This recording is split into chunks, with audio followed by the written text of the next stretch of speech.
हरे कृष्णा वेद सारथी में आपका स्वागत है।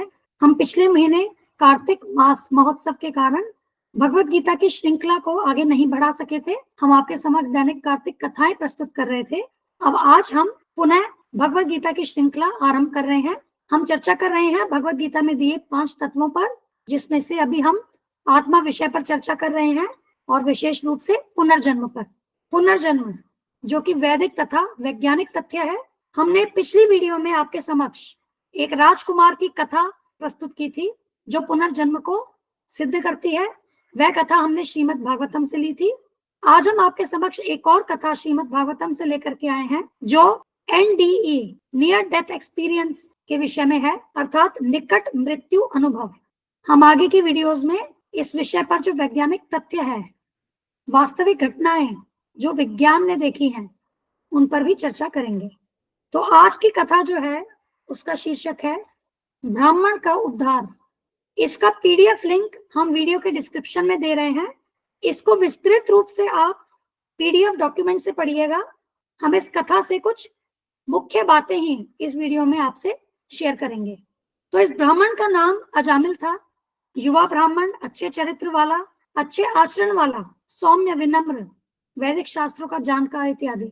एक बार अजामिल के पिता ने उसे वन में भेजा फल फूल घास इत्यादि लाने, और वहां पर अजामिल ने एक निम्न वर्ग के पुरुष को एक वैश्या के साथ कामुक अवस्था में देखा, और ऐसा देख करके अजामिल के अंदर भी कामुक इच्छाएं जाग गई।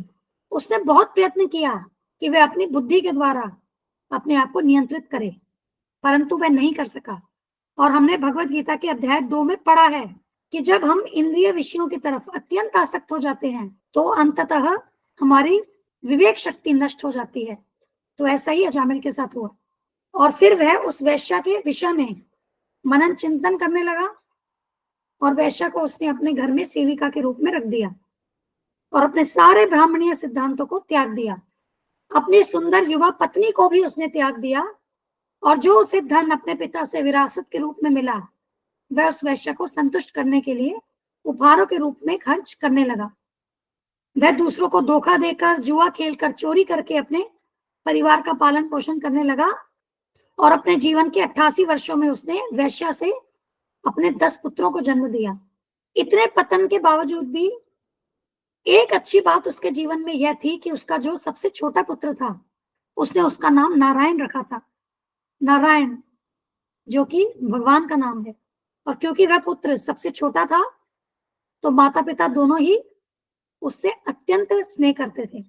उसकी टूटी फूटी भाषा और गतिविधियों ने अजामिल को उसकी ओर बहुत आकर्षित किया था, और अजामिल उस बच्चे की देखभाल में अपना जीवन बिताने लगा। अब वह जब भी अपने पुत्र नारायण को पुकारता तो उसे भगवान का उच्चारण करने की स्वीकृति प्राप्त हो जाती, और इस प्रकार से धीरे धीरे वह पवित्र होने लगा। अब देखिए भगवान कितने कृपालु हैं। हम यदि भगवान का जाने अनजाने भी नाम ले रहे हैं, हमारा भाव भगवान को पुकारने का नहीं है, तो भी भगवान ऐसा स्वीकार कर रहे हैं कि जैसे हम उन्हें पुकार रहे हैं। उस नाम जप से भगवान हमें शुद्ध करते हैं। और इस प्रकार से अजामिल अपने बेटे नारायण की देखभाल करते हुए, उसका नाम पुकारते हुए अपना जीवन बिताने लगा, और अब उसकी मृत्यु का समय निकट आ गया। अब क्योंकि उसने अत्यंत पापपूर्ण कार्य किए थे, वह बहुत पतित हो चुका था, तो इसीलिए यमराज जी के सेवक, जिन्हें यमदूत कहते हैं, वे अजामिल को लेने के लिए आए। अब अजामिल बहुत ही भयभीत हो गया, और इस असहाय अवस्था में उसने अपने पुत्र नारायण को आंसू बहाते हुए पुकारा। और अजामिल के द्वारा नारायण की पुकार सुन करके भगवान नारायण के सेवक, जिन्हें विष्णु दूत कहते हैं, वे वहां पहुंचे और यमदूतों को वे रोकने लगे। जो यमदूत होते हैं उनका अधिकार पापी जीवों पर होता है, परंतु भक्तों के ऊपर या जो पुण्य आत्माएं हैं उन पर इनका अधिकार नहीं होता।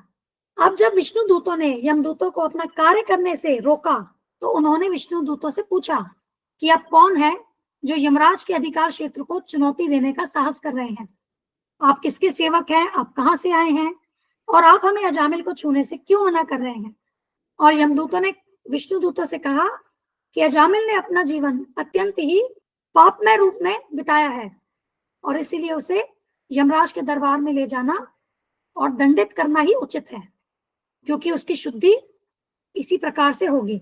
परंतु विष्णु दूतों ने उत्तर दिया कि अजामिल ने न केवल एक जीवन में किए गए पापों के लिए बल्कि लाखों जन्मों में किए गए पापों के लिए पहले ही प्रायश्चित कर लिया है, क्योंकि उसने असहाय अवस्था में नारायण के पवित्र नाम को जपा है। तो देखिए, भगवान का जो नाम है वह हमें किस प्रकार से पापों से मुक्त करता है, हमारी शुद्धि करता है। और देखिए, विष्णुदूत यहाँ क्या कह रहे हैं, अजामिल केवल इस जन्म के पापों से नहीं बल्कि पिछले लाखों जन्मों में किए गए पापों से मुक्त हो गए हैं। ऐसी शक्ति है देखिए भगवान के नाम की। हमें वैष्णवाचार्य बताते हैं कि जब अजामिल अपने पुत्र को पुकारा करता था तो वह बिना किसी अपराध के भगवान का नाम लेता था। अपराध जैसे कि भगवान के प्रति ईर्ष्या या भक्तों के प्रति ईर्ष्या इत्यादि, तो उसके अंदर ऐसा कोई भाव नहीं था। वह अपराध रहित रूप से भगवान का नाम जप रहा था और इसी के कारण उसकी शुद्धि हुई। और वास्तव में जब मृत्यु के समय उसने अपने पुत्र नारायण को पुकारा तो जो उसने अपने जीवन के आरंभ के वर्षों में अपने पतित होने से पहले भगवान की जो भक्ति की थी, भगवान की जो सेवा की थी, उसे उसकी स्मृति आ गई और वह अपने पापों से मुक्त हो गया। इसीलिए विष्णु दूतों ने यमदूतों से कहा कि तुम अजामिल को यमराज के दरबार में ले जाने का प्रयत्न मत करो। और श्रीमद् भागवत में देखिए यह आया है कि जो व्यक्ति पवित्र नाम जपता है वह असीमित पापों के कर्मों से तुरंत मुक्त हो जाता है, भले ही वह किसी और बात को इंगित करने के लिए, मजाक में, संगीत में, मनोरंजन के लिए यह उपेक्षा पूर्वक ही जप करता हो। तो देखिए भगवान हमसे कितना प्रेम करते हैं और भगवान के नाम कितने शक्तिशाली हैं कि जब हम जाने अनजाने भगवान के नाम का जप करते हैं तो उन नामों की शक्ति हमें पाप कर्मों से मुक्त करती है। और विष्णु दूतों ने इस प्रकार से अजामिल को यमदूतों के बंधन से मुक्त किया और उसे मृत्यु से बचाया। अजामिल भय से मुक्त हो गया और उसने तुरंत विष्णु दूतों के चरणों में सिर झुकाकर प्रणाम किया और उसे बहुत पछतावा हुआ। अब वह पूर्ण रूप से शुद्ध भक्त बन गया। अब यह अजामिल को एक दूसरा अवसर मिला था जिससे कि वह अपने मन, जीवन तथा इंद्रियों को पूर्ण तरह नियंत्रित करे और सदैव भगवान की भक्ति में संलग्न रहे, ताकि वह पुनः भौतिक जीवन के गहन अंधकार में और अज्ञानता में न पड़े। उसने इस अवसर को हाथ से नहीं गंवाया। उसने संकल्प लिया कि वह कामुक इच्छाओं को त्याग देगा और खुद को भ्रमों से मुक्त कर लेगा और सदैव कृष्ण भावना भावित रहेगा। और उसने भगवान के भक्तों की संगति की और दृढ़ निश्चय के साथ अपने आप को जीवन की भौतिक अवधारणा से अलग कर लिया और आध्यात्मिक स्तर पर स्थित हो गया। वह गंगा नदी के किनारे हरिद्वार शहर में विष्णु मंदिर में रहने लगा। वहां उसने भक्ति योग, भक्ति सेवा की प्रक्रिया का अभ्यास किया और पूर्ण तरह भगवान की सेवा में लग गया। और जब उसकी बुद्धि और मन भगवान के रूप में स्थिर हो गए तो उसने एक बार फिर विष्णु दूतों के दर्शन किए और उसने उन्हें प्रणाम किया। अब जो विष्णु दूत अजामिल के पास आए थे वे वास्तव में उसे आध्यात्मिक जगत वापस ले जाने आए थे, क्योंकि उन्होंने यह देखा कि अब अजामिल की भक्ति परिपक्व हो गई है। अजामिल ने अपना भौतिक शरीर त्याग दिया और उसे अपना मूल आध्यात्मिक शरीर पुनः प्राप्त हुआ।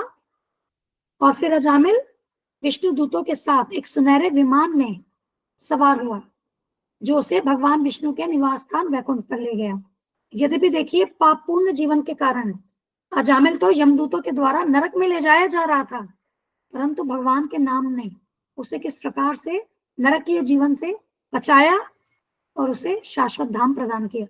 इसीलिए हमें भी निष्ठा से और बिना किसी अपराध के भगवान के पवित्र नामों का जप करना चाहिए।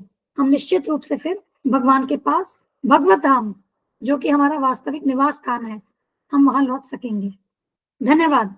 हमने यह कथा बहुत ही संक्षिप्त रूप से आपको बताई है। हम आपसे विनती करते हैं कि वीडियो के डिस्क्रिप्शन में यह पीडीएफ का लिंक दिया गया है, आप उसे डाउनलोड कीजिए और आप इस कथा को अवश्य पढ़िए। हमारी अगली वीडियो में हम विज्ञान के संबंध में पुनर्जन्म पर बात करेंगे। मनोचिकित्सक डॉक्टर इयान स्टीवनसन ने जो इस विषय पर शोध किया था, उनकी एक पुस्तक है 20 केसेस सजेस्टिव ऑफ रीइंकार्नेशन। हम यहाँ से कुछ उदाहरण लेकर के आपके समक्ष प्रस्तुत करेंगे। धन्यवाद। हम यह चैनल और इस पर दी गई समस्त वीडियोस हमारे गुरु महाराज श्री कृष्ण कृपामूर्ति श्री श्रीमद अभय चरणारविंद भक्तिवेदांत स्वामी ठाकुर श्रील प्रभुपाद जी को समर्पित करते हैं। श्रील प्रभुपाद की जय। धन्यवाद। हरे कृष्णा।